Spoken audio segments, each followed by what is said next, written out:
So, this happened.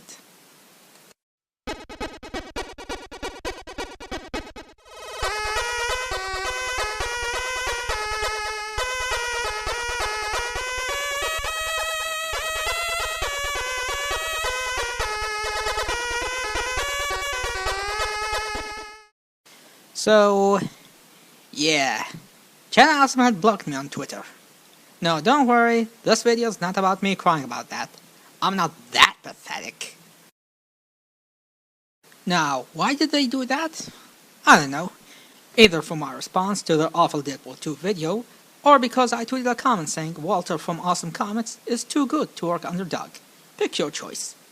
And seriously, would you rather listen to this? It's no secret I never got into this show, even as a kid. It was just so dumb. Or this? I don't know about you, but I love Power Rangers. This? How could anybody watch this piece of crap and actually expect to like it? Or this? Actually, this season was pretty good. I enjoyed it quite a bit. This? So dumb! Or this? I'm pretty big into this series through In Space, so if you want more Power Rangers talk, subscribe to my personal channel, youtube.com/awesomewalter. I have an unboxing video up over there that you guys will probably enjoy. No need to answer that.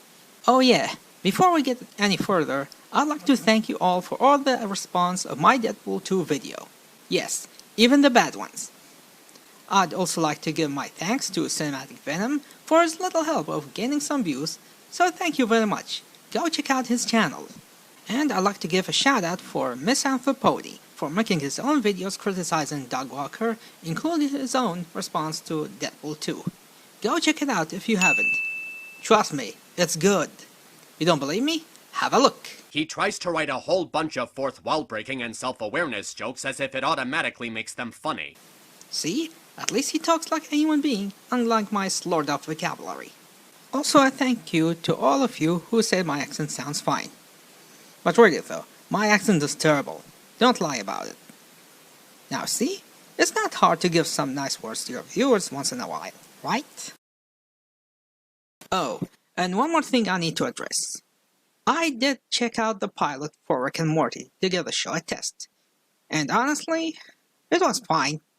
Granted, it's a pilot, and from my experience, pilots don't usually represent what would become later. But from the pilot itself, I thought it was just okay.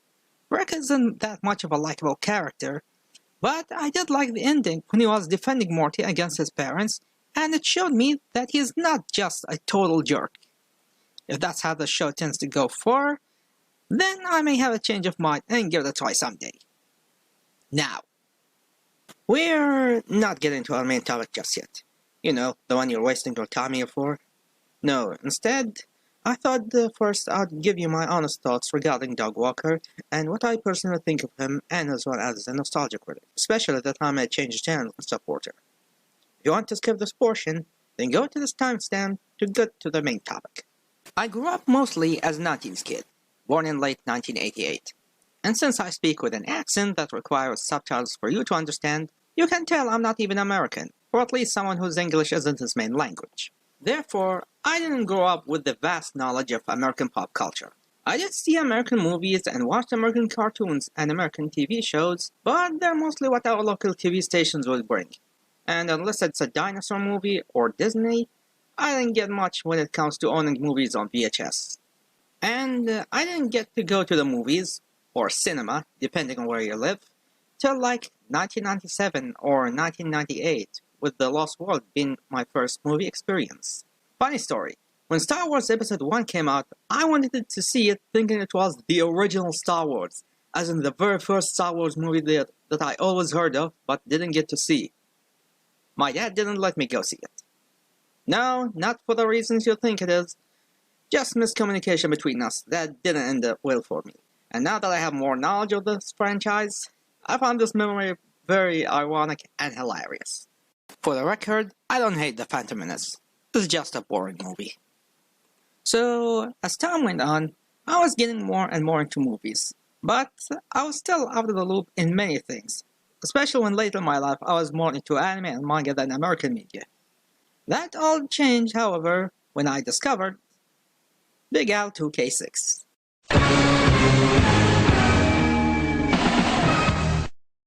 If you haven't heard of him yet, Big Al 2K6 was one of those earlier ranting-style video makers. Think of him as an earlier version of Mundane Matt, but angrier and nerdier. Wait, doesn't that make him Jim Sterling? Anyway, it's from there that I was introduced to both Nostalgia Critic and the Angry Video Game Nerd when he name-dropped them in one of his rants on people better than him at reviewing. And then I heard that name again in another video, and my interest was piqued. So I went to his website and found a list of movie titles, and decided to start with movies I'm familiar with, like The Lost World, Godzilla, and Home Alone 3.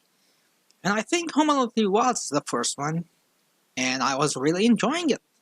Yeah, I'll be honest and say I was a fan who enjoyed his work. I'm not one of those who followed him for years and say I never liked him in the first place, because that would be a huge lie. And since I watched all of his episodes, seriously, my knowledge of American pop culture was growing, and I became more familiar with actors and directors, and many iconic characters I've been missing for my entire life. So, in a way, I owe my love for movies to a Nostalgia Critic, and for a long time, I considered him a role model and an inspiration when it comes to movie critique. It's also thanks to his show that I was introduced to other shows like A Top of the Fourth Wall, Failus, Obscure Slooper, Cinema Snob, Bennett the Sage. No! You name it. It was all thanks to him, his site, and their crossovers. But then, around the 5th season, in 2012, I felt something was off. For starters, there were a lot of crossovers in that season, like a lot. Full-on crossovers and cameos of other producers. I don't know what it was, but it felt off to me. Then came his Scooby-Doo video with the rant that he started the episode with. At first, I thought it was like his usual silly rants like in his first commercial episode, but no, this was different, meaner, more loathing than usual. I was seriously disturbed. Something was seriously off that day. Then it came down to this announcement. The Nostalgia Critic was ending. To Bully Flea came and went, and my feelings were mixed. At the time, I thought it was an epic finale. Oh, the irony. But I couldn't help but feel empty in my heart that one of my favorite shows were over. But Doug did say he was making a new project he always wanted to do, so there was something to look forward to. And then came Demo Reel. I only watched one episode. Didn't watch the rest. It was terrible. I was disappointed with that direction and didn't look back. Oh, and there was also Pop Quiz Hot Shot. How could I forget that? Debone them, demagnetize them. It's gonna be quite delicious, actually. To be fair, that show was Mike Michal's idea. And if TV Tropes was honest, then according to Doug's father, the guy didn't even know how game shows works. Yet Doug agreed to do it. Mike Michaud, when we were getting close to 1 year anniversary, it's just like, okay, we're flying a bunch of the producers in. Do something with them. So like, those were our orders. That's pretty much it. I mean, he's a very creative person. Well, oddly enough, I actually sort of like those orders. It's the same thing with Ask That Guy. I mean, he just sort of called up, he's like, do a show where you answer people's questions. Here's an advice. If you don't know how to make something, don't promise to make it. Otherwise, you'll end up with a disaster. Little more fish, boy. 60 seconds feels like a long time when you're catching a bunch of plastic fish. So yeah, at that time, the Nostalgia Critic was indeed dead. Until he announced to bring the character and the show back. Hello, I'm the Nostalgia Critic, and I'm back to remember it so you don't have to. When it was announced, I was excited, of course. Then the episode came, and we were able to see a new way in presentation. The show had become a merger between the Nostalgia Critic and Demo Reel. More characters interacting with Doug, playing different roles, and the sketches. The sketches were okay when it started. Some of them worked, and others didn't. But that's not the only thing changed about the new direction. Even Nostalgia Critic's personality was different. He became more bitter more cynical, more snidder, more egotistical, and a lot meaner. The old critic, or should it be the younger critic? His earlier self, when his face was grinder, was funny in a good way. Yes, he made fun of movies, but at the same time, his jokes weren't that mean-spirited, even when it was a really bad one. I guess she had to put her face on. The current critic's humor is like he's making angry comments, not because it's what he thinks, but more like to draw a reaction from viewers. Oh yes, Pokemon fans, bring me your comments of anger. They nourish me. Here's a conclusion I made. The Nostalgia Critic is only good when it's about really bad movies. Other reviewers bring a balance of both bad and good subjects, and you can see their critique talents when they know what to praise and what to shame. But Doug was never that good at the positive side, unless it was about Batman, Animaniacs, Ninja Turtles, and DuckTales. Why? Because he's a fan of these franchises, and he knows how good they are, and knows when to praise them. But give him something he's not a fan of, and he will tear it apart with a big grin on his face, called stupid, or in worst case scenario, called the fans stupid. And for those of you wondering why I didn't put Hannibal on there, Hannibal with the brain and the spoon. That was stupid. And anybody who likes it is stupid too. I know it's just my opinion, but I'm right.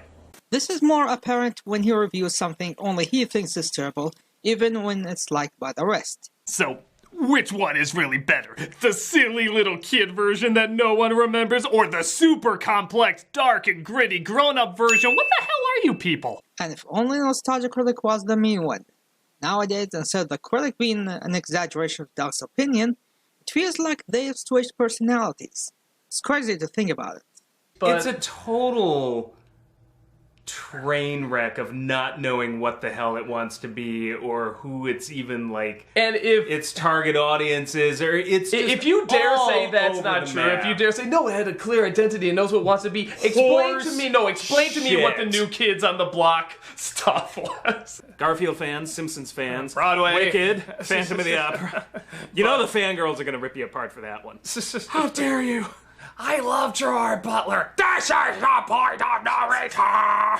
Please don't do that. Bad enough listening to him. Listen, send all your email to him. Stop asking me why he doesn't like it. No, if you like Gerard Butler as a singer, contact your local psychiatrist.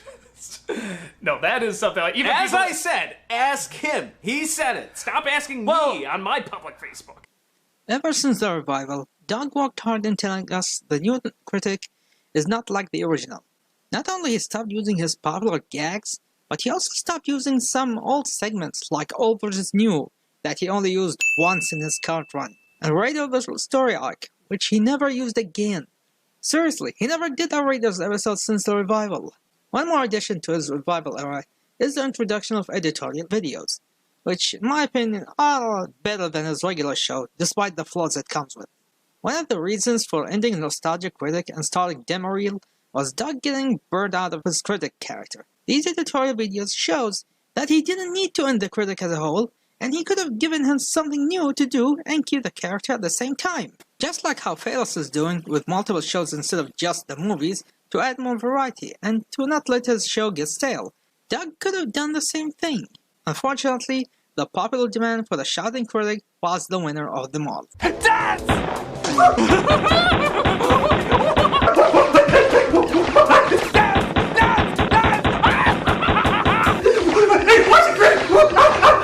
will never get tired of this. I think I went in my tooth! I'm insane. Hell, he didn't even keep making his tutorials like Was That Real or What You Never Knew. But instead, he sorta goes back and forward between the old style and the new one, which is the best option for the time being. But that wouldn't be the case if Doug didn't do what many would consider the move that killed the Nostalgia Critic the way they knew and loved. Of course, I'm talking about the clipless reviews and the broken promise he made. Rule 2. No more cutoff dates. What? I want to review whatever I want, whenever I want. But you're the Nostalgia Critic. It's in your name. I won't review anything currently in theaters. I won't review anything currently in theaters. I won't review anything currently in theaters. I won't review anything currently in theaters. I won't review anything currently in theaters. I won't review anything currently in theaters. Oh yeah, the moment Doug decided to review Jurassic World as a Nostalgia Critic, in the Nostalgia Critic style, is where the show jumped the shark. This is not the same case when he did the Transformers reviews, because that was a different style that would evolve later to the Bum reviews. This is him, as a Nostalgia Critic, reviewing a movie that just came out in theaters, thus breaking one of the rules he made. The catch here? It would be clipless. That's right. Instead of using clips from the movie that's not even on home releases yet, he decided to pull all of his talents and turn it to one huge demo reel episode starring the Nostalgia Critic. Do I need to explain what is wrong with this? To play the devil's advocate here, Doug did make some experimental Nostalgia Critic episodes. Episodes that he did in a different style, like Good Son, which was done entirely by cards, or We're Back, A Dinosaur's Tale, which was done in fear-loathing Las Vegas style. So doing something out of the norm wasn't entirely unheard of, but it didn't work well here. First issue here is Doug himself. The guy can't even remember the name of the characters, yet expect him to memorize the movie by heart without the ability or resources to rewind and double-check the scenes? Even when he has access to the movie, he still misinterprets it and still makes mistakes so embarrassing you wonder if he's making them on purpose or expecting his audience to be stupid. Second, since this type of review requires you to actually watch the subject matter in order for you to fully get it, it kinda defeats the purpose here. You're supposed to show the actual content of the movie for your audience to make them know what this movie is all about, not like this. Another thing that makes the style terrible is, in addition to watching the movie beforehand, is the assumption that his viewers would prefer to watch the actual movie first, which means avoiding the new episode until they get to see to avoid spoilers, or terrible first impression if you ask me, which also means less views on the first day than usual. And if you want to add another fault to this style, is with the assumption that his audience managed to watch the movie beforehand. They are now able to catch even more faults than usual in comparison to a review of an obscure movie they never heard of, and I think I proved that point in my Deadpool 2 response. But let's go back to that day. Why did he exactly decide to do the clipless reviews?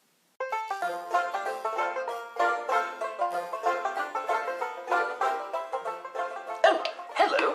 I bet you're wondering why we're reviewing this movie now instead of waiting for it to come to DVD. Well, the answer is quite simple. You see, Hollywood now sees us as a threat, taking down several of our videos on YouTube because they forgot reviews are part of fair use. Some of these videos have been put back, but others are just seen as too dangerous for your fragile minds to handle. Thus, every single time we've done a Jurassic Park movie, even if we end up praising it, Hollywood has always taken it down. While copyright claims and fair use are still dodgy subjects of YouTube, at the time, this point didn't work for a couple of reasons. One, at that time, they were using other platforms as their main video hosting platform instead of YouTube. They went through Blip TV, Vessel, VidMe, and now at Vimeo. At that time, YouTube wasn't their main host, so that argument doesn't work because these claimed episodes were already available elsewhere. 2. There are thousands of content creators who also go through copyright claims, but they learn to adapt to them and figure out ways to host their content without worrying about the bot claims. If they got claimed, then it would be a manual case and they can negotiate with the person who claimed their videos and settle with the deal, either to re-upload without the claimed content or drop the claims entirely in case it was a misunderstanding. Unfortunately, the way this industry works anymore, people just aren't used to it. Like, it was very interesting to deal with CD Projekt Red, who, by the way, ended up being awesome. They ended up removing the strike on YouTube and emailed me and said, look, we know we screwed up here. This is at least partially our fault. Other cases weren't that lucky, like Saberspark, who had to remove one of his videos to remove a strike from his channel. So I spoke to the guy who made the movie, And his argument is that enough of his movie is in my video where it's not fair use. And I'm just being real, just stating the facts. That's it. I don't want any witch hunting. I don't want any name calling or mudslinging, because I don't want drama. I'm just saying it how it is. I truly believe the video is fair use, but he does not. But we agreed that if he removes the copyright strikes, then I won't re-upload the video. Content makers aren't that stupid, especially those who worked in this field for years. But Mr. Glasses, I have a question. Why, if it isn't my good friend Mr. Puppy the Puppy. What's on your mind, Mr. Puppy? Hasn't Hollywood realized that by doing this, they look incredibly desperate and unprofessional? I mean, even your reviews of bad movies have led to higher sales due to your exposure. No, they have every right to claim what they consider infringement on their content. Some of them are more lax, yes, but in the end, it is still their content. It is still their product. And if they think they're being abused, then they got the right to take it down regardless if they brought more exposure or not. And yes, this goes to content creators themselves. For example, Allison, aka Lupa, is not allowing anyone to re-upload her a talking cat video, and she will come and personally demand it to be removed, because it's her content and she has the right if she wants it available or not. Again, this is where content creators need to be creative in presenting their content without getting claimed. Otherwise, none of them would stay where they are now. I mean, other creators had reviewed the same movies he did, but theirs are still available, and none of them got claimed. So what makes your case special? Afraid that some of your content to be lost forever? In that case, how about you start by re-uploading all your missing commentaries on your site, you lazy asshole? And if ad revenue is the problem here, well, you can start your own Patreon, like everybody else. Oh wait, that'll be considered e-begging, and be insulting to the rest of the hardworking content creators on your site. As if that's gonna work anyway following your disaster of a campaign. Oh, Mr. Puppy, Hollywood has more important things to worry about than that. Well, what's more important than freedom of speech being threatened by insecure goons? Complaining how their freedom of speech is being threatened by a bunch of insecure goons. Comparing online reviewers to mad dictators. That's why Dog Walker is the smartest of all, right? You're kidding, right? But as we said before, the review must go on. Not what you said when you canceled your Matilda review due to fan backlash. Or when you canceled your Newsies review because Lindsay was going to do it first. Or when you canceled your Old vs. New World of Wars for not being good enough for an episode. Or when you canceled your Small Soldiers episode in favor of Scooby-Doo as your finale. Or when you suddenly dropped reviewing Follow That Bird midway through. Or when you decided to stop Demo Reel and bring back Nostalgia Critic even though that's not what you wanted to do. I mean, do they know the meaning of irony? So rather than do a review just to have it taken down anyway... They do remember Soap on Napster, right? We're going to reenact scenes from the movie to give you a better idea of what we're talking about. That you are better at parodies than college humor or smush? But Mr. Glasses, the clips allow people to judge the film for themselves. Won't your reenactments leave an emotional, even bitter mark on the material being reviewed? None! None whatsoever. You get what I mean about his ego? Like, seriously, this is why you lose fans and viewers. This pure, unadulterated ego of yours. This pretentious attitude is why your haters grow more and more. This holier-than-thou persona is why nobody takes your words seriously. And your failure at your own work doesn't back you enough to let that slide. Gee, I guess the only thing we can do now is wait for Hollywood to finally grow up. Or you start to grow up and grow a spine to go against Michel's self-destructive suggestions and not to do everything he thinks is a great idea. I'm not holding my breath, so enjoy our incredibly unbiased review of Jurassic World. Unbiased review, he says. So I guess we're finally gonna talk about the review itself. By the way, Jurassic Park is my most favorite movie franchise of all time. It was the movie that made me love the movies. I read the original book by Michael Crichton, played many of his games, including the best light gun arcade game, a one-of-its-kind fighting game, the Telltale game, and not to mention the PlayStation 1 game, which was my first PlayStation 1 game. Didn't own a lot of toys, didn't have a shrine for the franchise, but I still love it from the bottom of my heart. The first movie wasn't perfect, but I'll always treasure it. The Lost World is one of the more divisive sequels, but I think it's pretty underrated. Yeah, it got hurt a bit by the editor's chopping block, taking away a lot of character development moments and other scenes that fills in what many consider plot holes. The tone was more cynical compared to the first movie that took more a whimsical feel to it, but it made it stand out. But what many seem to ignore about this film is this part got the best dinosaur action in the entire franchise. From the hunting scene, the multitude attacks of Tyrannosaurs, and some of the best action moments of the Velociraptors. Oh, and did I mention this was the most violent entry of the franchise? At least until Jurassic World? Jurassic Park 3 is so far the weakest entry, I'll admit that, but it's still far from the worst. Not to mention that after the latest tidbits regarding the history of the island and dinosaurs, I came to appreciate it even more. The biggest weakness was the jarring tone and mood whiplash that takes you out of the moment or making things too contrived. On the plus side, the Spinosaurus. I'm one of the few who did not hate it, and agreed with the makers that having the Tyrannosaurus as the main bad dinosaur will make it boring the same way Superman movies had Lex Luthor, or in case of Superman 3 a Lex Luthor XP, than any other villain. And hey, by taking the T-Rex out of spotlight, it made us want it more than ever, and we got it. Other positive things are the Velociraptors. The big one and blue might be my favorite individual raptors, but I very much love the portrayal of the raptors of this movie, not to mention their unique designs. And how could we not mention the Pteranodon birdcage scene, another signature scene from this bad sequel. In the middle of it, we've been waiting for a Jurassic Park 4 for ages. Does anybody remember the dreaded human-dinosaur hybrids? Thank God we didn't get those. No, instead, we got Jurassic World. And it was great. I loved it. It's my second favorite of the series. And for the apparent problems everybody is having with it, I didn't mind them. It wasn't a horrible movie, it moved the franchise to a refreshing path, and that's all what I asked of a sequel that's part of my most favorite franchise of all time. By the time of this video, Jurassic World Fallen Kingdom is still in theaters, and I liked it a lot. Without getting into spoilers, this was a big game changer the franchise needed for a long time. And the ending sets up one of my most desired plot points from the first novel that I've been waiting to see adapted to the big screen. In other words, I thought it was excellent. And then this bozo comes along and thinks he knows better than we are. Let's get into it. You heard the man. Reviewing the Jurassic Park movies has been a big tradition around here, and we're not gonna let Hollywood stop it. Since when was reviewing Jurassic Park movies a tradition? It never was. Your theme months are a tradition. Your Halloween months are a tradition. Your Christmas months are a tradition. Jurassic Park? No. Stop lying to yourself.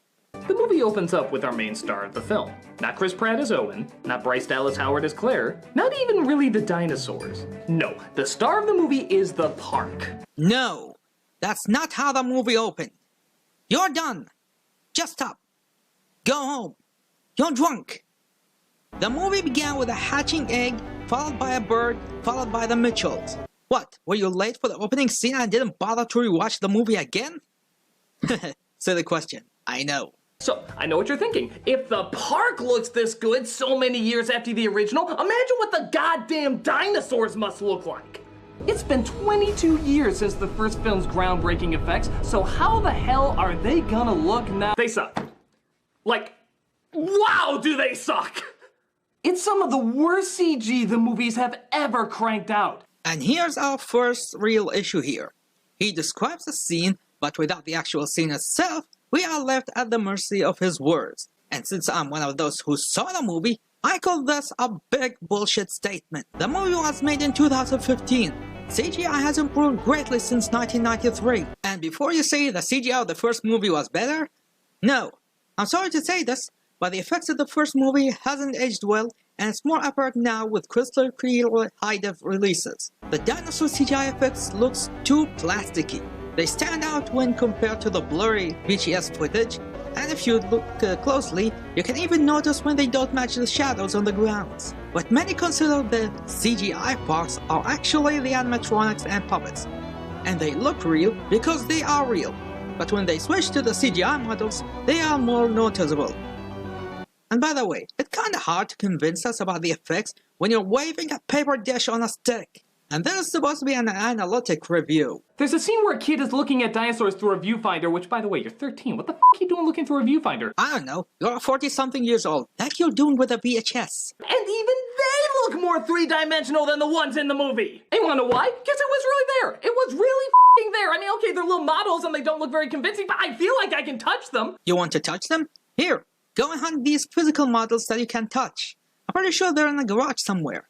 Don't take too long, though. They might melt before you get to find them. And here's the thing. I'm actually not anti-CGI. I mean, Ex Machina, she looked like a real robot. Madagascar totally made me believe that David Schwimmer could act. But with the other Jurassic Park movies, they use animatronics and CGI. This fools the eye. It makes it more of a grand illusion. We've gotten too used to CGI. So when we see it, we know it's CGI and we know it's not there. Except, as I stated, the CGI of the first Jurassic Park look more fake now and it's more obvious.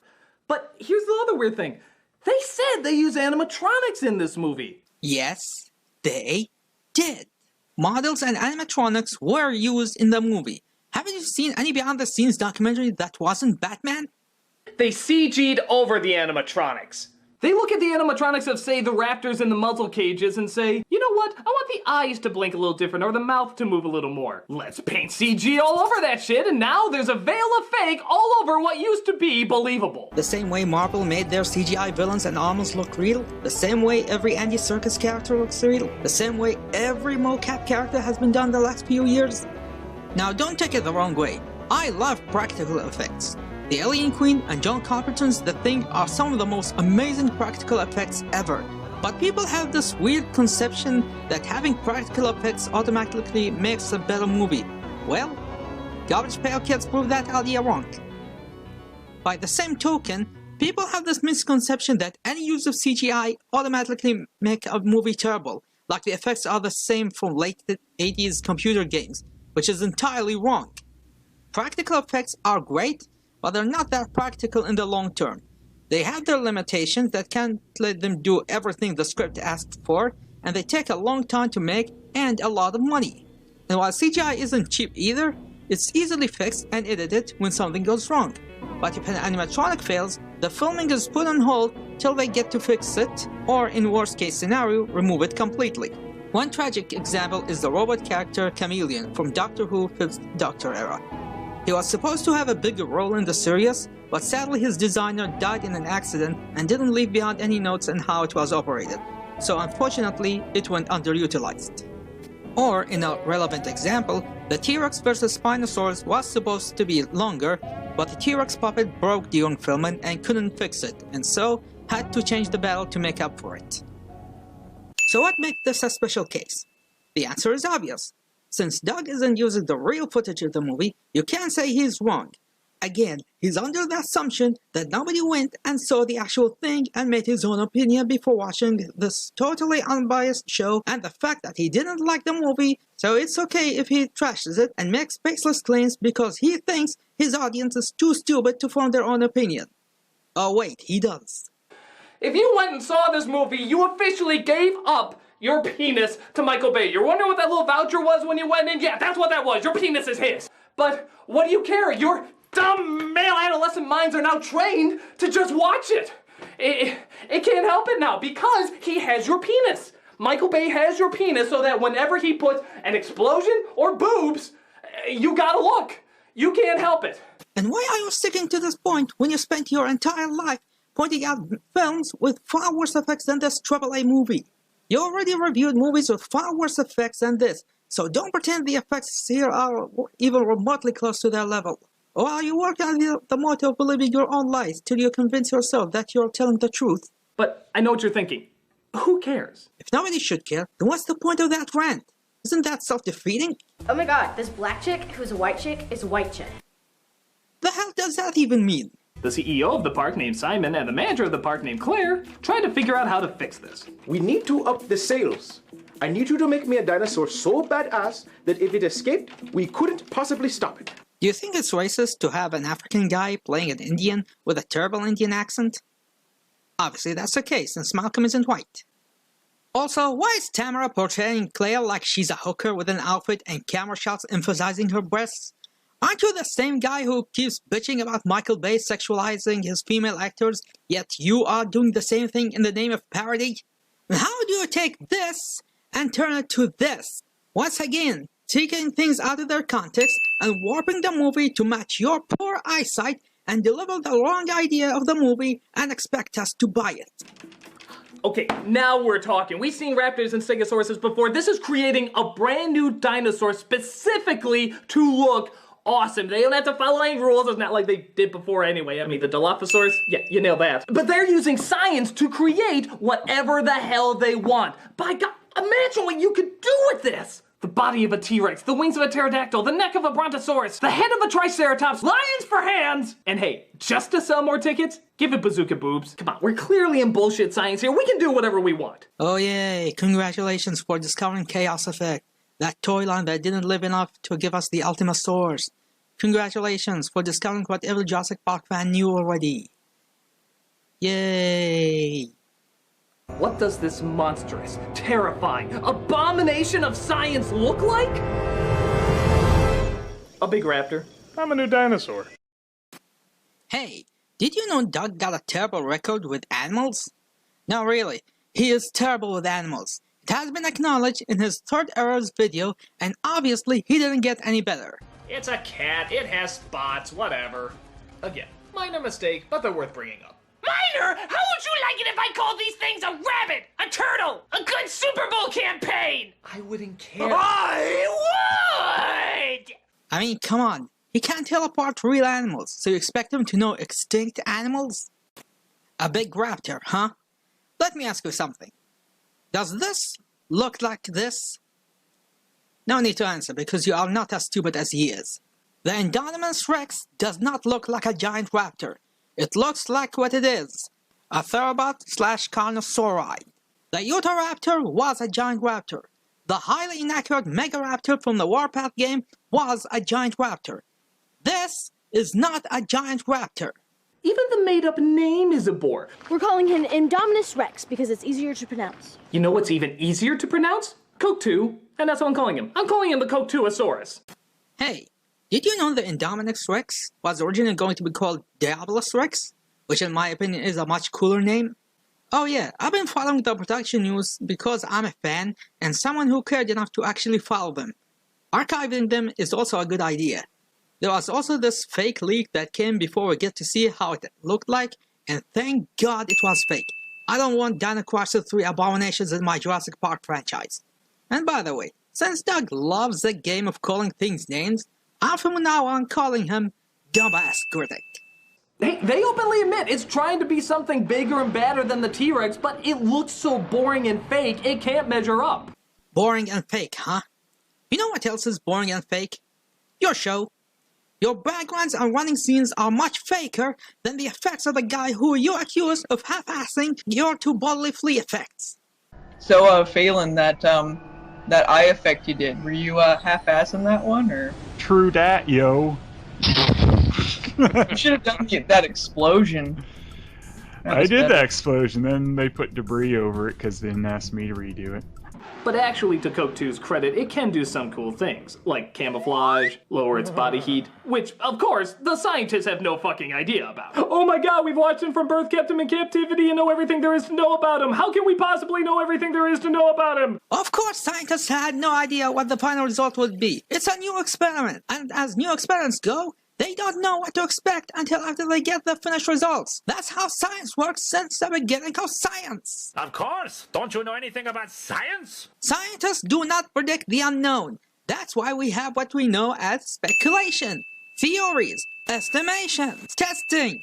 The Mythbusters couldn't tell how their tests would end because they were never done before. Of course. Don't you know anything about science? Even in the original novel, they mentioned that they didn't know what the resulted dinosaurs would be like until after they were born because they didn't have the scientific records on what DNA strand can produce or if it was compatible to begin with. Of course. Don't you know anything about science? Are people under the assumption that scientists automatically gain the knowledge of what they're creating and all they do is just applying what they think of and get the result in one try on purpose or something? Okay, what is God waiting for? for scientists to realize that they should do things on purpose. On purpose? Hey, how about I test and see how flammable the comic is on purpose? Ah. No, apparently his science is as authentic as a first grader who skipped all his science classes. Tree frogs can modulate their infrared output. We use strands from their DNA to adapt her to a tropical climate, but I never imagined... Who authorized you to do this? You did. And to answer the question of why they didn't know if she had this ability before, we can safely assume the Indominus Rex is super intelligent and is smart enough to not reveal all her capabilities while everybody else is watching her. And based on what we'll see from her cousin in Fallen Kingdom, that's not far off. And by the way, did Doug assume Indominus's gender? Taking out the obvious safety of the two people inside, especially two children without an adult in a ball without a track, how is this safe for the dinosaurs? You've seen people in go-karts, imagine throwing animals in that! Oh, hit it again! Hit it one more time! You know, if the park was already in successful business for 10 years, I believe the system isn't that incompetent to not notice a visitor harassing a dinosaur. And I don't think the visitors are stupid enough to harass giant dinosaurs that can crush or stab them to death with a single wrong move. But Coke 2 grabs him, and again, because you never believe anything is there, it's not the least bit frightening. I'm not gonna bother with this anymore. So Claire tells Owen, the raptor trainer, about her missing kids in Coke 2. Oh, after they share some amazing on-screen chemistry. We did it once, remember? Sure do.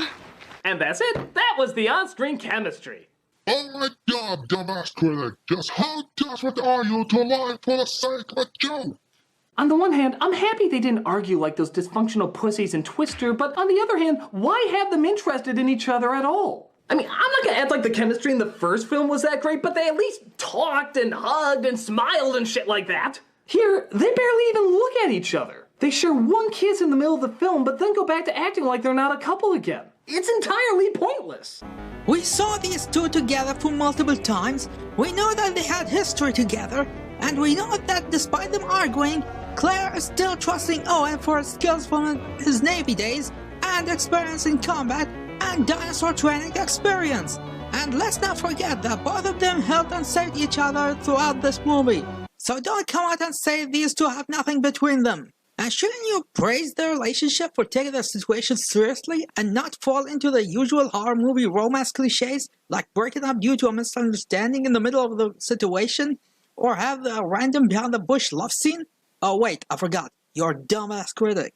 I mean, f***ing bizarre concept, but if you have a dude and a chick in a movie, they don't always have to hook up. I mean, if you got a romance, great, but it's not like a checklist. In Aliens, Ripley doesn't need to turn to Bishop and be like, I love you. It'd be totally out of nowhere and just wouldn't fit. Oh, like the relationship between Han and Leia that came out of nowhere, even though in the same movie we saw Leia was totally into her brother before we knew they were siblings?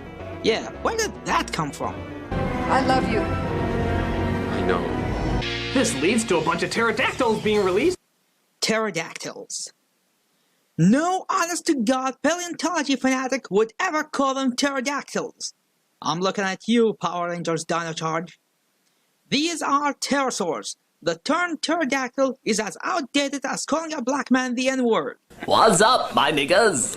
For the record, while there was no pterodactyl, there was a pterosaur called Pterodactylus, but it wasn't the same thing. What uneducated people think of pterodactyl, they refer to this thing with the head of a pteranodon, the tail of a rhamphorhynchus, and the wings of a bat, which is totally inaccurate.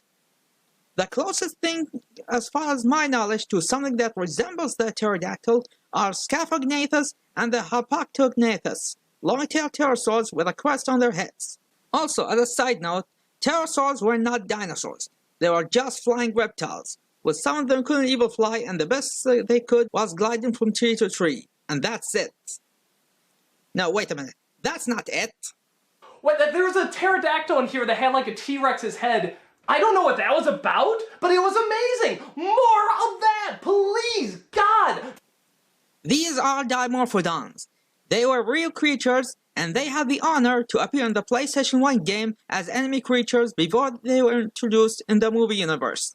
We've seen dinosaurs eat scientists and people with guns in the jungle, and we're sick to death of it. Here, even though it's obviously fake, it still looks really cool. I ask once again, if they were cool despite your claim of them being fake, then what was the point of that rant at the start of the video? It's like if you kept telling us, don't eat this cake, it's ugly looking, and then you tell us by the end of the day, but they taste good. What's the point of the argument?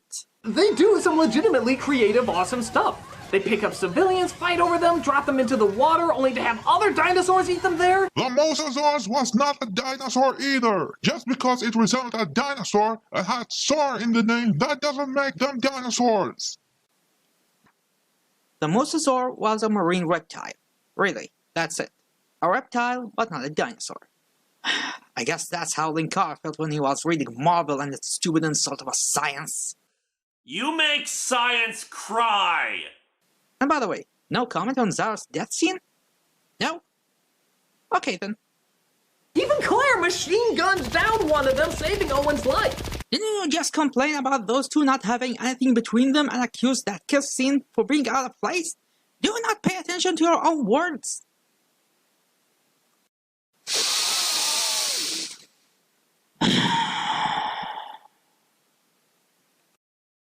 Okay, let's get serious for a moment here.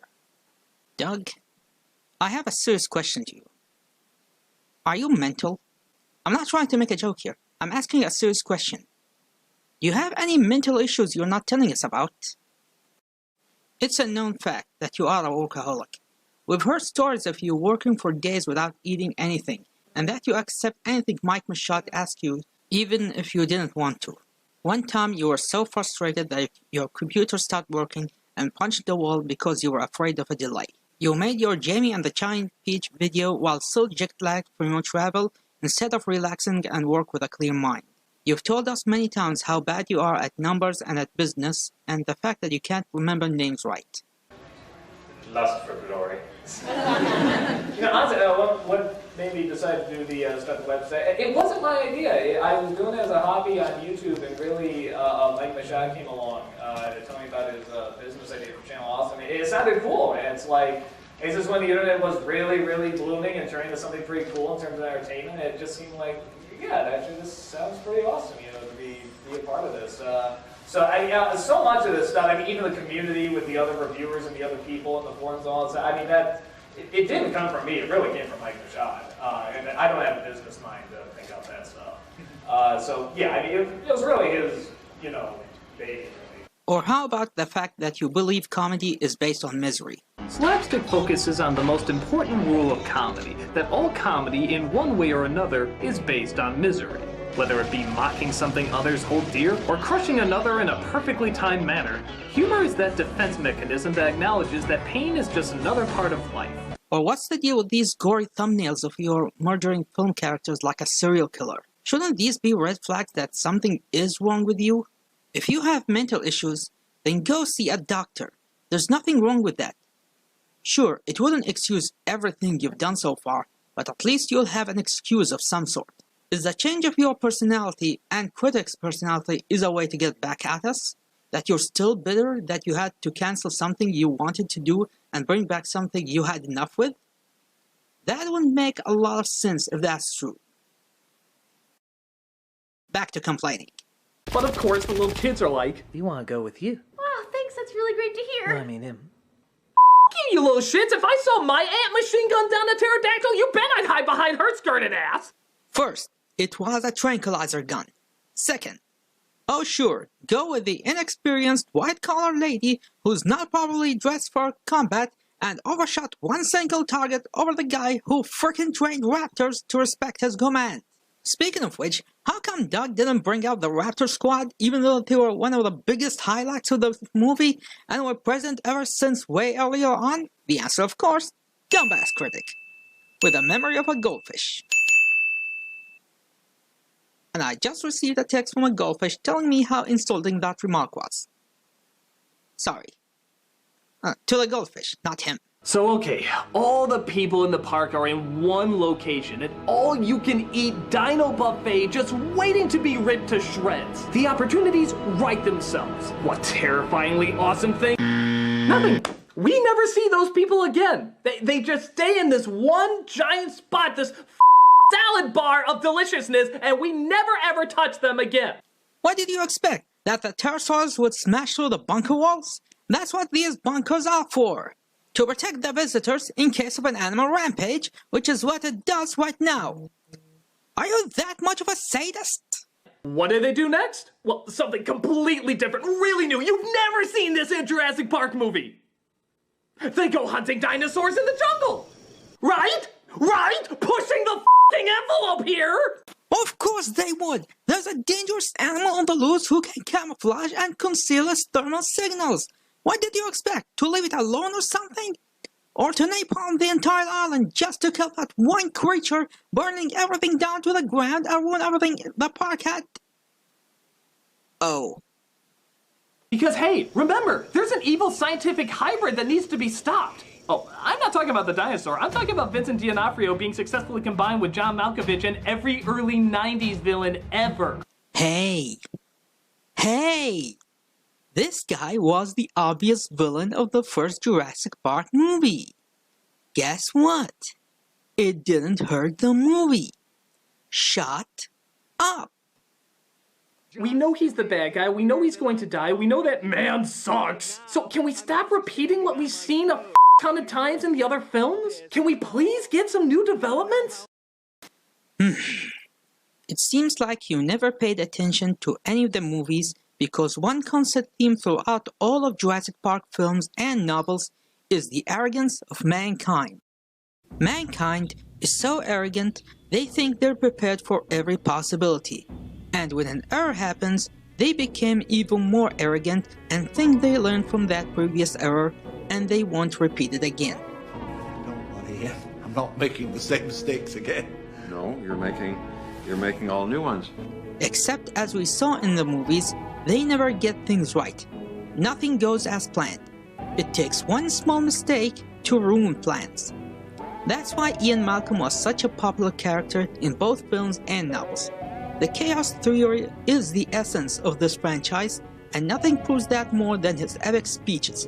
The franchise isn't as much as man versus nature as many think the franchise is all about, but more like nothing goes as planned. Everything falls victim to eventual chaos. It doesn't matter what it is or how long it'll take. Everything will go down crumbling and we won't learn. Why? Because mankind's arrogance means it'll never learn from past mistakes. Now you're John Hammond. I mean, just look at all these wars we've been having since the last century. Or heck, you tell me how many times you arrogantly told yourself that you're not repeating some old mistake but end up repeating it anyway. Humanity is dumb. What am I talking about? One of the biggest developments in the film is coming up. And I mean, this is like a huge twist they've been building up.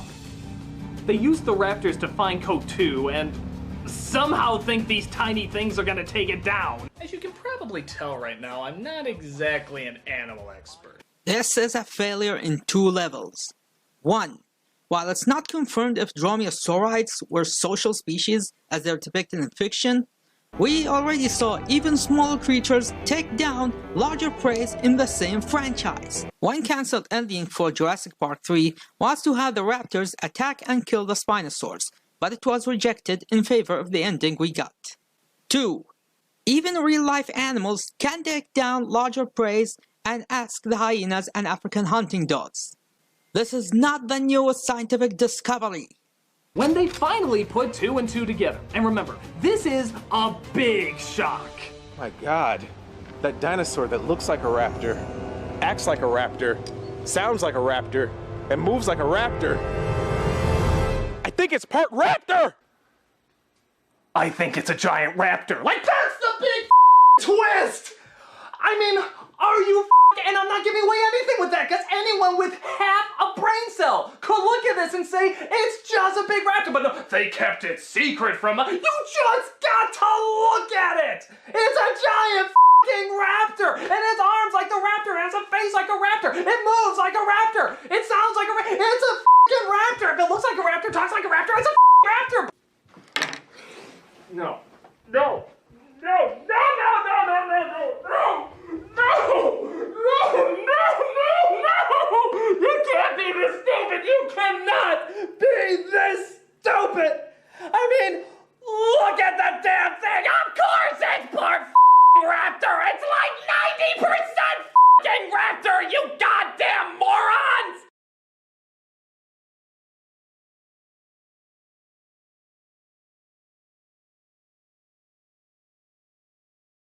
Ooh, this is gonna get good.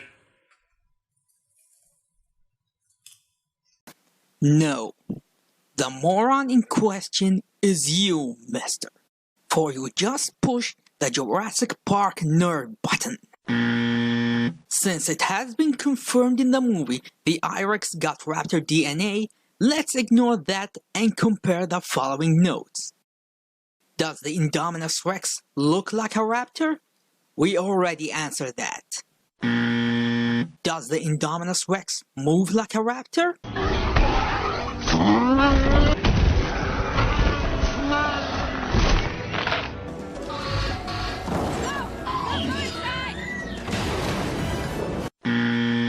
Does the Indominus Rex sound like a raptor?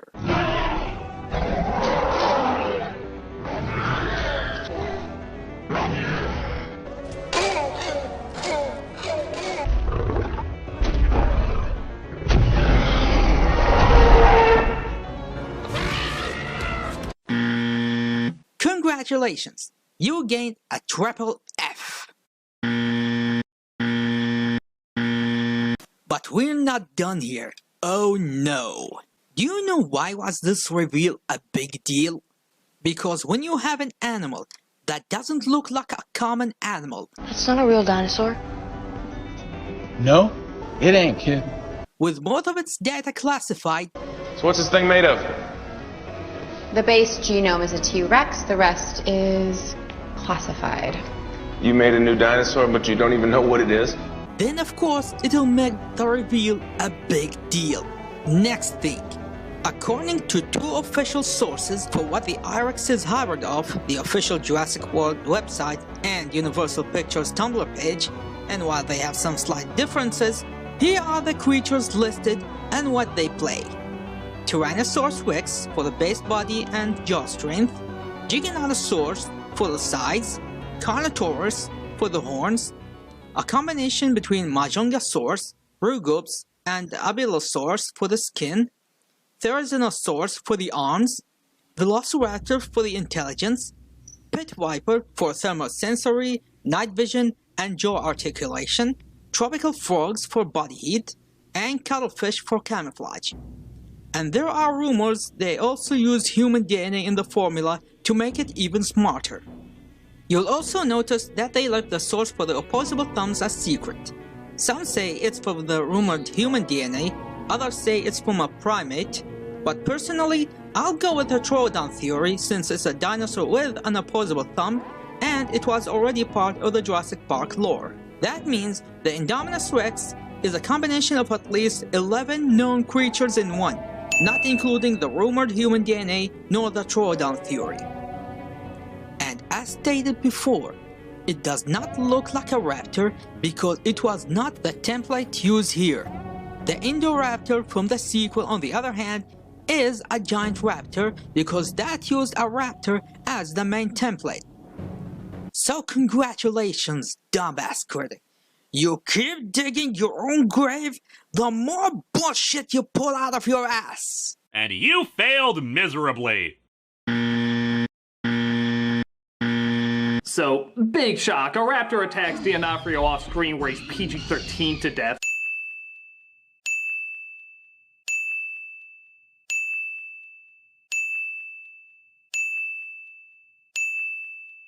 But suddenly, Claire goes to this giant door and says, Unfunny computer comic relief, open up the door. Well, screw you too. Suddenly, the door starts to open up. There's nothing but darkness facing her. Holy shit, could it be? She stares into the black unknown while lighting up a flare. Holy god! Is it? Is it? No!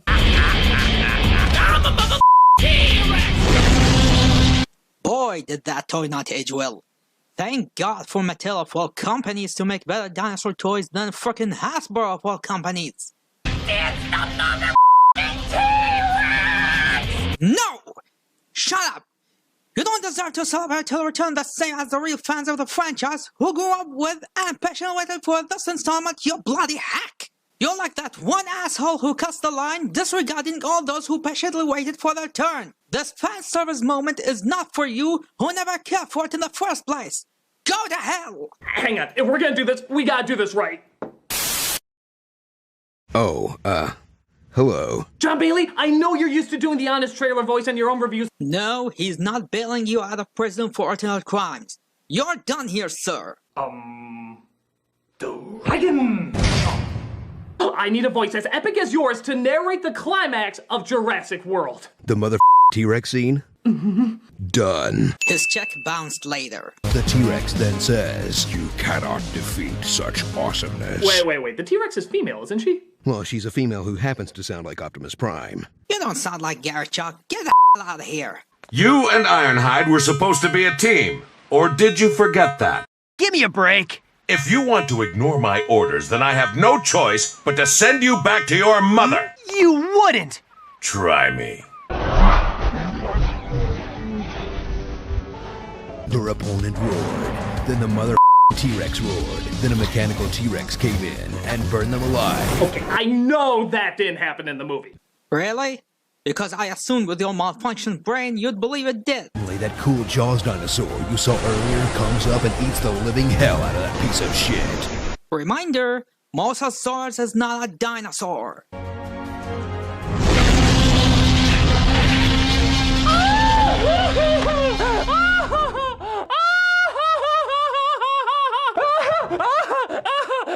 Monkeys aren't funny! God damn you, movie! God damn you! For what? Being a good movie and not the trash that you're trying to make it to be? Yeah, remember when the T-Rex dies to the Who Cares-osaurus just so they can sell more toys? There is enough of a fanbase for the Spinosaurus that would kill you for that. And as I stated in my opinion of the Jurassic Park movies, the interest of the Spinosaurus grew bigger following the recent reveal that it was a hybrid dinosaur before the I-Rex as shown in Masrani's backdoor website, which supports the foreshadowing placed in Part 3. Spinosaurus aegypticus. I don't remember that on InGen's list. It's because it wasn't on their list, and that makes you wonder what else they were up to. Even if it was a retcon to explain the inaccurate look compared to the more recent discoveries, it is still an evidence that someone cares. To further the care it's receiving, Mattel is releasing a new toy in their Jurassic World Legacy line. Because no matter how much you hate it, Jurassic Park 3 is part of this franchise and it got its fair share of fanbase and they deserve the attention. And if it was to sell more toys, so what? Aren't you a fan of a franchise that was nothing but a toy commercial? You big hypocrite? Who killed the music? Hey, I don't think we're getting any closer to what we're looking for here. Alright. Look, perhaps if you made little plastic versions of yourself. You mean like action figures? Yeah, actually a lot like action figures. I don't see how that could... I see what you're trying to do. You're trying to make us into toys. Yeah, you're trying to sell us before you have any kind of story or characters or anything. Oh, yeah, that's what the original Turtles did. They did? Yeah, don't you remember? The toy brand was made first before the show. In fact, they had to write the episodes around the toys as opposed to the toys around the episodes. Even the graphic novel was a satire of comic books at the time. It was never meant to be taken that seriously. But we took it that seriously. So, wait. Was the heart of the Ninja Turtles all this time just to sell toys? Oh, yeah, I got a ton of stock in this. So if you could just get on with removing all possible choking hazards. I don't believe it. I just don't believe it. Well, the biggest parts of our childhood was just a giant commercial the whole time. Maybe that's what it was meant to be, but not how it turned out. Huh? Look at all the ideas that have lasted over the years, like Batman and Superman. There's so many different versions because the ideas struck a chord with people. You think Ninja Turtles will do the same? It already is. Actually, you're right. There's so many variations of it. It's like Alice in Wonderland or Christmas Carol. Everybody has their own interpretation of it. Maybe that's the best way to look at this movie. It's stupid and kind of manipulative, but it's not the final word in the franchise. It's just another version. There'll be tons of different varieties to come in the future, all of them with silly, over-the-top moments, but that's part of what we loved about them in the first place. Just say the title, Teenage Mutant Ninja Turtles. It's a goofy idea, and always will be. Some versions get more wrong than others, but that's part of the fun too, comparing them. April can be a grown woman, or a 15-year-old girl, or a 15-year-old girl, but they're always adding something new while trying to stay true to what was so crazy about the original. It's not the untouched perfection that makes it last, it's the constant changing interpretation of other artists.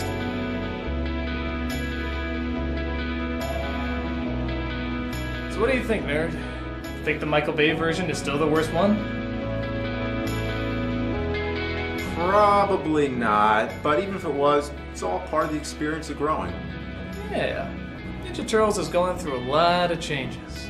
Some good, some bad. And that's what makes it last forever. Even if you hate the character, one thing no one can deny that it was a technological achievement by Stan Winston's studio. It was the largest animatronic they built, and it was more advanced and more articulated than any large-scale animatronic from their studio. Yes, even better than the Tyrannosaurus. Remember what I said earlier about the fight cut short due to the destruction of the T-Rex puppet? Well, what happened was that the Spinosaurus was so powerful it decapitated the T-Rex, and as noted in Winston Studios' website, the hydraulics spewed out of the T-Rex like blood. It's unfortunate no footage of this exists because I so want to see it. Then he goes on and on about this being an excellent movie, like he made an amazing discovery that no one cares about. It's like Frost Nixon. The majority of the interviews aren't very good, but the last few minutes practically makes up for all of it. I guess really the film's not the worst. I mean, it is well acted, looks nice, and does have some remarkable scenes. As every good movie out there. So stop shaming them for dumb reasons when there are far worse movies that you can make fun of without anyone complaining about them, and stop shaming the fans for liking them. You don't talk for us, and you don't decide what we like or not. I guess as the films go, it is the second best out of all of them, but given the other two, that's not a phenomenal feat. Not a phenomenal feat? Can you name a sequel that was made years later after the previous installment that was actually good both critically and financially and managed to top Marvel at the box office and not a hack job like Alien Covenant? If you can't answer that, then shut up. A lot of choices they make do still piss me off, but I'm not gonna be shocked if other people like it. Stop talking like it's a bad thing to like a movie you didn't like. Yeah, I realize this review is all over the place. Should you see it, should you not see it? But hopefully you can gauge some idea if this is the right movie for you. How can one get the right idea out of this review? Tell me. How? Because you acted it out? That's like saying I should watch Disney Snow White because I saw a 5th grader who can't act told me so. So, is that it then? Yeah, pretty much. Precisely. So let's end it with another tasteless joke that I'm surprised no one has added it to his dethroning page at TV Tropes. Though the studio that owns this does also own 50 Shades of Grey, and it's unlikely they'll let me use the clips for that.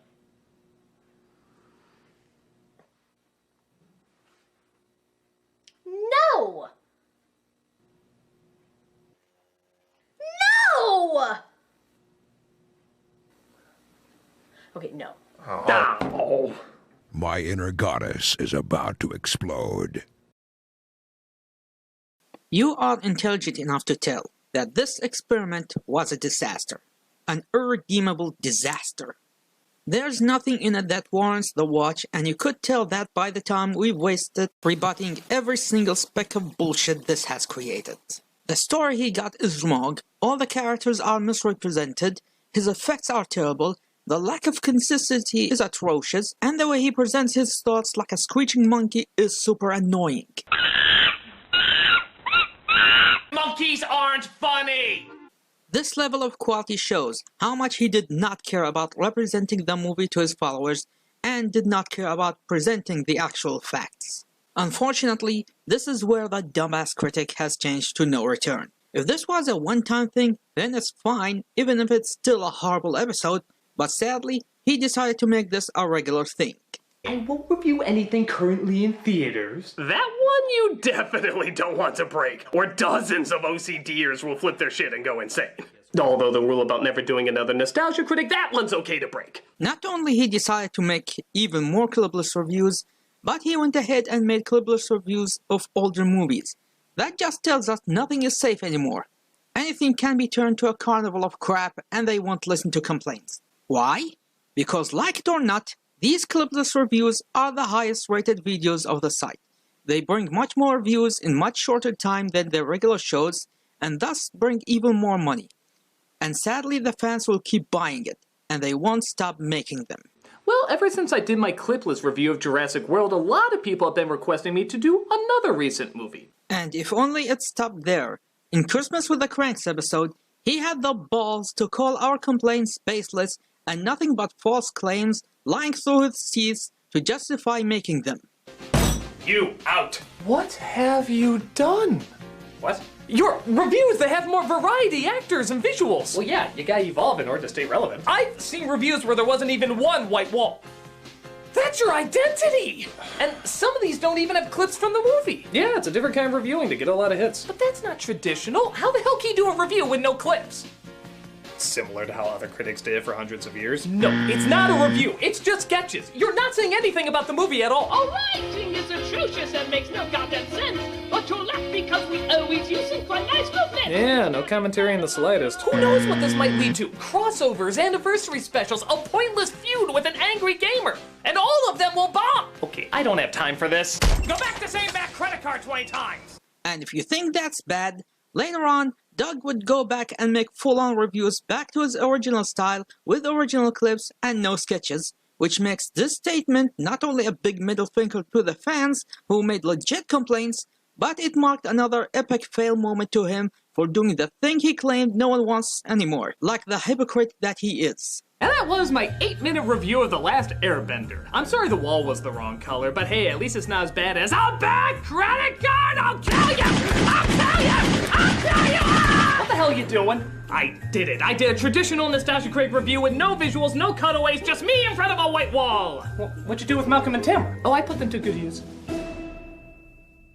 Okay, get the hell out of here! You're exactly like this movie! You think that never changing and just repeating the same traditions over and over is somehow what's most important? Well, I'm about to show you. I just posted this on the internet, and I'm gonna prove that people like to see the exact same formula over and over, and soon you're gonna have to change that wall to an off-white. Off-white! Yeah, well, I'm embarrassed you were ever a part of me. I'm gonna wrap up this review telling the world that. Haha, here we go!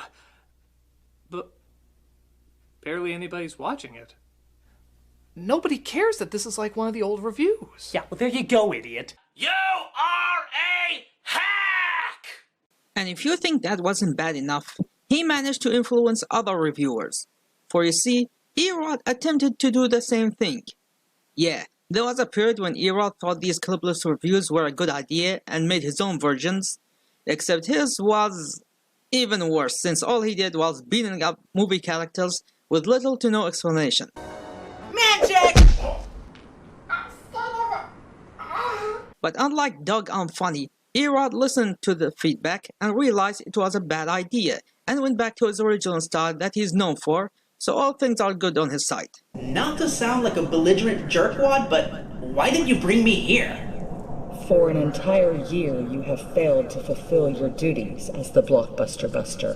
What, are you kidding me? I have been doing the job that you so graciously bestowed upon me 8 years ago! I am afraid you have not. Your task was to voice the rage of fanboys everywhere, one film at a time. Which is exactly what I've been doing! No, you have not. You have been carrying out your own agenda and abusing your powers. You made your mission personal. The only thing I'm upset about is Erod's team not being able to do more because unlike Doug's crew, these look like nice people. And they're currently working on his 300th episode. But not for Doug though. With each clipless review, it gets worse and worse. When James Rolfe brings Lloyd Kaufman to have a fun time together commenting on a bad game based on one of Kaufman's movies, Doug brings in Maurice LaMarche and Rob Paulsen to say the F word and make Pinky cry. even though every Pinky and the Brain fan knows this is highly inaccurate. Or he wastes Dante Basco's guest starring in his Avatar Tubby Lovin' in a stupid chase scene instead of interviewing the actor who worked on the show on his opinion on his chosen episode. There were some attempts to replace the footage of his attempts at acting with footage from the source material to make it closer to a regular DC episode, but that only makes things worse because what we see from the actual source material doesn't match with what he says, and that makes things more jarring than ever. Even Claire machine guns down one of them, saving Owen's life. But of course the little kids are like, we want to go with you. Oh, thanks, that's really great to hear. Another reason for the loss of Dumbass Critic's appeal is he used to focus on obscure and forgotten movies from his childhood and from before my time. Now that he is reviewing more modern titles, the charm is lost since I'm more familiar with the newer stuff, and a lot of them I had already formed my own opinion about them. Things aren't good these days either, especially after Change the Channel movement when he lost a majority of his fans and all their sponsors, so he resorted to use cheap shots, like releasing that horrendous Deadpool video exclusively on YouTube only, and filled it with Rick and Morty fan pandering, and making more clickbaiting titles to draw in the lowest common denominator of an audience. The audience that doesn't care how Doug and his company ripped off and exploited their co-workers and fans for years. The audience that dares to call the victims liars for not talking about it until it happened. The audience that bring unrelated incidents to the mix to make the victims look bad.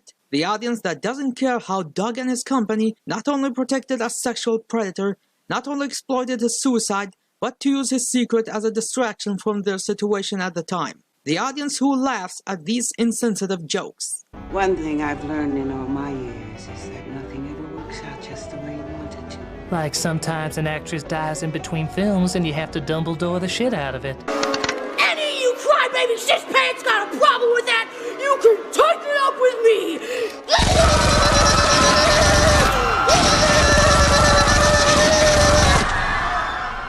There, that's better.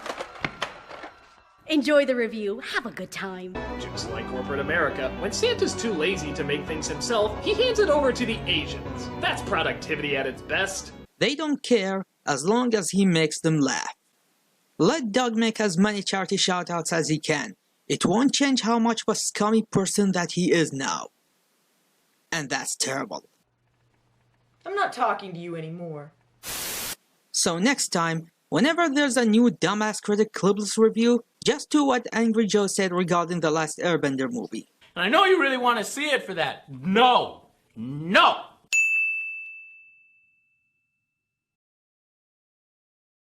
And instead, go support real content creators who will thank you for your support and will give you what they promise in return. Hey everyone, Gaijin Goomba here, and today I'm happy to present the very first episode of Witch Ninja, chosen by you guys, the loyal patrons who have helped keep the show alive. In the end, I want you to realize something. I'm not saying all this because I'm a hater. I'm saying this as a fan who used to love and respect Doug's work, and got hurt when he turned out to be a scumbag. There is still chance though. All we want is one simple apology. That's it. An honest, sincere apology.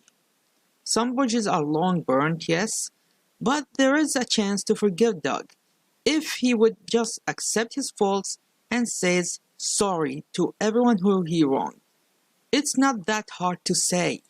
Hello, I am Lanny Pator of Team 4-Star, and I want to take a brief moment to deeply apologize to the good people at Toei Animation. That's on me, and I'm very sorry. Gomen nasai. Now, I'm no games journalist. I've never claimed to be. I'm just a guy on YouTube who enjoys making videos and sharing my opinion. I admit it, I was totally inexperienced and out of place. And Stephanie Meyer, I'm not saying you're some underappreciated genius, but you did not deserve the haranguing and entitlement and hatred that was lobbed at you. And for ever buying into it, for that, I am sorry. In fact, if it was an honest apology, he will gain even more respect as long as it was a serious apology and not just for good PR. Nevertheless, we are all longing for that day to come. Now before I go, I'd like to thank you all for sticking for this long, and I'm so sorry that I had to put you through my horrible accent again. Also for suffering through dumbass Critic, but mostly for my accent. If you love Jurassic Park and you want to learn more about the franchise and why it's so good, or what makes the world movies great, go check out Clayton Fiorti's channel. His channel has opened my eyes to a lot of things I wasn't aware of from the movies and novels, and I highly recommend it to anyone who is in love with the Jurassic Park franchise. Take care everyone, and goodbye.